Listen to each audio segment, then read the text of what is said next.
إلا كان جدا إرجع يوحنس سجل كواب قلنا شل لكم سبب دكتور أما كل علامات واقعيو جرينيا برا نوف كنير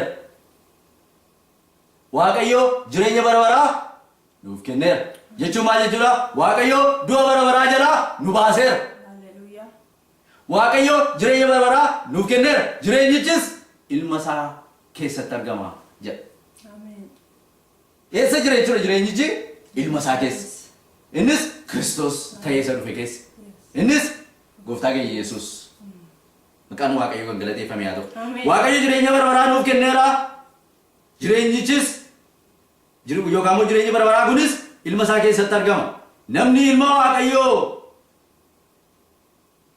كابو جرينيا كابا نمني الماء واقعيو إن كم نه جرينيا إن كابو that's simple macam apa pun tu je kan namni isa in kam ni jreenji chain kabu je jreenja barabara ka bachun dandau je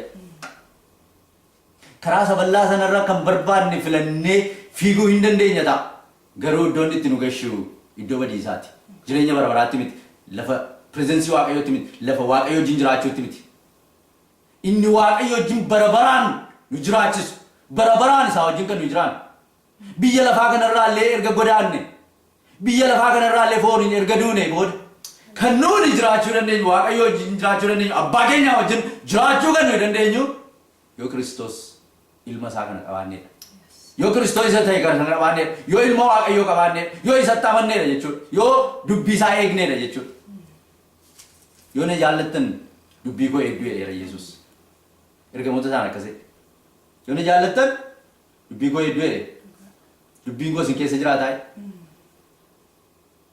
ani sin kese sin kese jirata hai iga ana kharan jedin namni satti amanu isa kese jirata jechu Jesus isa kese jirata jechu makam guftan galati pe miyata amen hallelujah gawa kharasa balla kana kesati step out goni kharasa dipo kesani no gufta ke Jesus Kristus gafa arganno ya biya lafa siganer ya cubu sibduer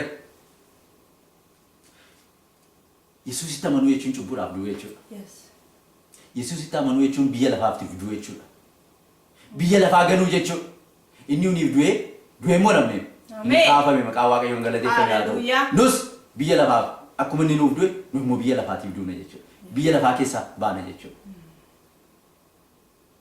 siganera biya lafa siganera ya cubu sirra galagalera amen igi gofta ke Jesus Kristus cubu kamiti le nam kullesa le barre kame cubu kamiti cubu gudda cubu tinno hundumati nam kullesa igi gofta ke Jesus Kristus the moment we turn away cubu sana ra cubu gara gofta ke ya gafanu irum gafanu isatto blanu cubu sa gudda hojjecha turre hunduma nurra hata inni nu firra mafat isa boda yadatu yu hallelujah satti mo jirachu nurre rachu erga isa kaban erga gara sarufne isa hojjini mo jirachu nurre rachu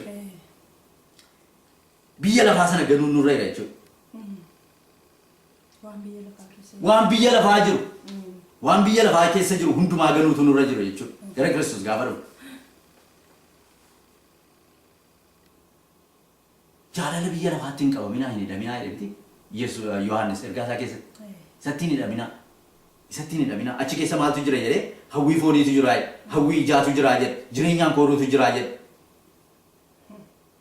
biyyi lafaa hawwii isaa kun hin darbu namni fedha waaqayyoo hojjetu garuu bara baraan hin jiraata amen galateeffamee haa ta'u hallelujah biyya lafaa sanaa duunee keessaa ba'u hallelujah akeekaa biyyaada waaqayyoo keessa galu gooftaa keenya Yesuus Kiristoositti amannee isaa wajjin deddeebi'u gooftaa keenya Yesuus Kiristoositti amanuu isa wajjin jiraachuu jechuun immoo dubbii isaas keessatti barreeffame kana jaallachuu hubachuu itti jiraachuu gaafa isa duukaa erga jiraanne booda immoo deebinee gara boodaatti yoo deebine gadhummaadha bineensummaadha sarummaadha booyyummaadha akka macaafa qulqulluun jedhutti Phexros isa lammaffaa boqonnaa 2 lakkoofsa 22 Yesus Kristosin erga beekanii xuraa'ummaa biyya lafaa isa baqatanii jalaa ba'anitti deebi'uun karaa qajeelummaa erga beekanii booddee irraa galgaluun hamaa hammamii akka inni ta'e nu hubachiisa sagaleen sun Phexros lammaffaa ergaa Phexros lammataa boqonnaa 2 lakkoofsa 22 erga achi ba'anii achitti deebi'uun akka saree ta'uuti. Maaliif akka saree Macaafa Qulqulluu maal jedha? Sareen diddiga ishee diddigdee akkuma diddiga sanatti deebituuti jedha. Booyyeenis dhiqattee akkuma dhoqqeetti deebituuti namni akkas godhu jedha. Sarummaadha jechuudha. Booyyummaadha jechuudha. Erga gooftaa mi'eeffatanii erga Yesuusin mi'eeffatanii xuraa'ummaa biyya lafaa keessaa erga ba'anii itti deddeebi'uun bineensummaadha jechuudha. Biyya lafaaf du'u kana haasaa kana dubbata ergaasaa keessatti Phaawulos biyya lafaaf du'u jechuun gargar galu wanti biyyi lafaa jaallatu wanti biyyi lafaa gochuu dhiisuu jechuudha. Wanta Waaqayyo duratti xuraa'aa ta'e wanta Waaqayyo hin jaallanne wanta Waaqayyo hin godhin jedhe gochuu dhiisuu jechuudha. Biyya lafaaf du'u jechuudha. Foon keenya har'a of ajjeesuu jechuu miti. Hawwasaaf fedhii isaa dhiisuu jechuudha. Innis humnaan hin danda'amu. Fooniin hin danda'amu. Ayyaana Waaqayyoo yoo ta'e malee. Innis kan inni danda'amu gaafa nuyi dhufnee karaa saballaa kana keessaa murteeffannee baanee karaa ishee dhiphoo sana keessa gallu. Gaafa nuun Yesuus duwwaan na baase jennu. Gaafa nuun Yesuusin naa wayyi. Karaa kana keessaa baatee jennaan iddirii keessaa si baasa. Karaa kana gadhiistee jennaan maabara keenya keessaa baata. Karaa kana gadhiistee jennaan tokkummaa keenya keessaa si baasa. Karaa kana gadhiistee jennaan ijoollee keenya hin fuutu. Karaa keenya kana gadhiistee jennaan ijoollee keenya sitti hin heerumsiisu. Doorsifamuu jira. Akka dheeraa Yohaannisuma kana keessatti yoo deebistanii ilaaltanii boqonnaa 8 natti fakkaata.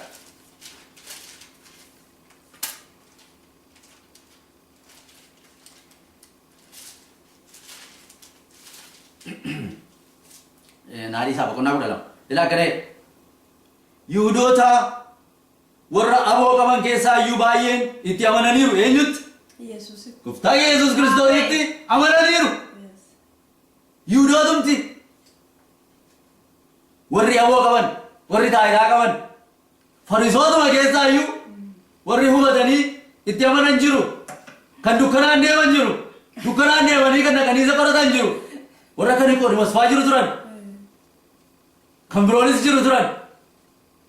Dukkanaan ilaa akkana jedhe Yihuudoota warra aboo qaban keessaa iyyuu baay'een itti amananiiru Yohaannis yeroo barreessu.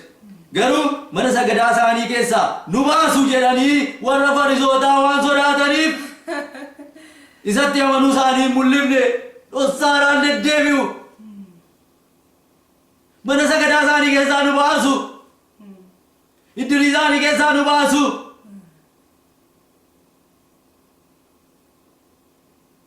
Akkas jedhanii dhossaatti deddeebi'u turaniidha. Isaan Waaqayyo irraa ulfina argachuu caalaa namarraa ulfina argachuu barbaadanii jedha. Yookaan jaallatanii jedha. Ulfina isa kamtu caala? Maqaan Waaqayyoo hin galateeffamne haa ta'u. Haaleluyyaa! Achuma isa fuuldurattis waa'ee seenaa namicha jaamaa tokko gooftaan keenya Yesuus Kiristoos gaafa inni dhaqee ija isaa banuuf argina. Iji isaa hin fayyeef. Amanuu dadhaban namoonni baay'een Yihuudoonni baay'een namichi kun isa miti jedhanii amanuu dadhaban. Warri kaan immoo lakkii isa miti. Maali isa inni jaamaa ta'e ija isaa namaatu jaamaa ture isa miti jedhu turan.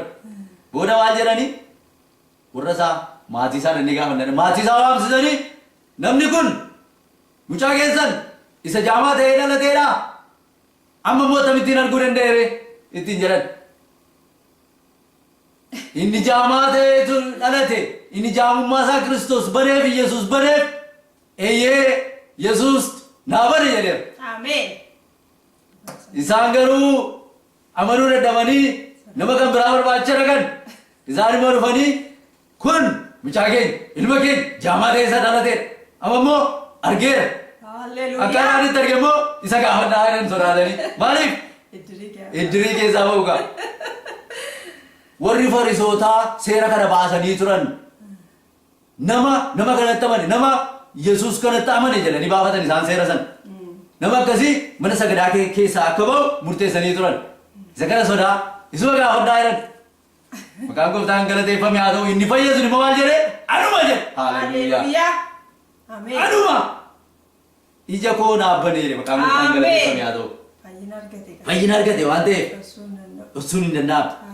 Kanaaf gaafa karaa kana keessaa ba'an doorsisa baay'ee jiraata. Sodaachisuu baay'eetu jiraata. Ija ammeenyaan ilaalamuutu jiraata. Maqaa balleeffamuutu jiraata. Ari'atamuutu jiraata. Jibbamuutu jiraata. Dhiibamuutu jiraata. Garuu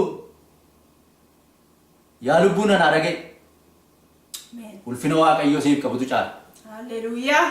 Ulfina Waaqayyoo Waaqa jiraataa biraa argattutu. Jireenya Waaqayyo biraa argattutu. Waaqayyo wajjin jiraachuutu. Abbaa wajjin hin jiraachuutu siif wayya. Yaa lubbuun anaa karaa kee sirreeffadhu. Ameen. Yaa lubbuun anaa karaa kee sirreeffadhu.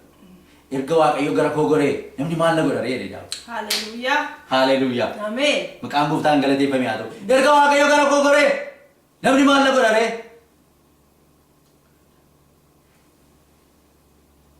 Du'atti isa nama geessuuf jedhanii jireenya bara baraa dhabuun sirrii miti.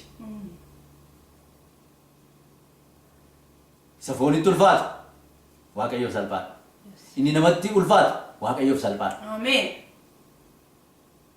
Cubbuu kamitti illee nama qulleessa dhiigi Gooftaan Yesuus Kiristoos inni dhangaleessu. Cubbuu koo, cubbuu keenya, cubbuu kee qulqulleessuudhaaf inni humna qabeessa. Kan inni dhufeefis kanaaf. Gara karaa isa dhiphaa kana, gara karaa ta'e kana, gara Gooftaan Yesuus Kiristoos kottu. Karaa nana malee hin jiru eenyullee amma sirra deebi'ee jira. Eenyullee gara abbaa dhaquu hin danda'u anaa yoo ta'e malee jedheera. It's not one of the ways. It's just the only way. Macaafa qulqulluu jedha. Macaafa qulqulluutti nan amana. Humna Waaqayyoo tanaaf. Hallelujah. Maqaan Gooftaan galateeffame haa ta'u. Ameen.